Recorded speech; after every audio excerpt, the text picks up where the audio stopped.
I guess that's good to get applause before you've even said anything. First off, I just wanted to say that, Heidi, from the minute that we met you, you were absolutely welcome in our family, and none of us had any doubt that you and Brian are a great fit. But what you might not know is that by marrying my brother, you now have the right to pull unlimited McNeanys. Now, some of you know what it means to pull a McNeany, but some of you don't. So I thought I would explain by giving an example. So if we go back to when Brian was in middle school, there was a night where Mom and I were both out, and my father called up my brother and said, "Hey Brian, how about I get a little pizza for dinner?" And he said, "Oh, hold on one second, Dad, the paper boy's here, I gotta run."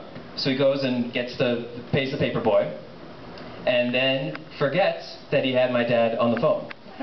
So he watched TV for about an hour, went for a run, basically did everything except for remember that my dad was still on the phone.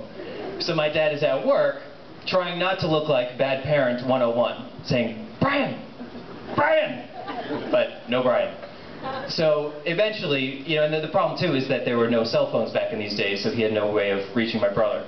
So he eventually decided to hang up and try calling back, but of course he just got the busy signal. So he figured, okay, well maybe Brian will just remember that I said, I suggested pizza for dinner. So he comes home, and my brother is eating a ham sandwich at the dinner table with a box of pizza. So obviously my brother did not remember. So in some ways my brother is amazingly forgetful, but in other ways he's not forgetful. And I do remember one time when, actually it was the first day of school when I was in elementary school, and I had to take the bus home, and I thought, oh, am I going to have a seat on the bus? And there's my brother waiting for me to, he had a seat saved for me on the bus.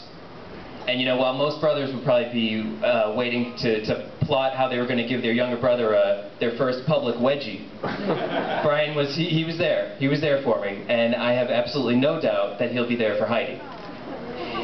Especially if they happen to be doing dinner theater, and she's supposed to faint, and he's supposed to catch her. So I would like to make a toast to unlimited forgetfulness and a very long and happy life together.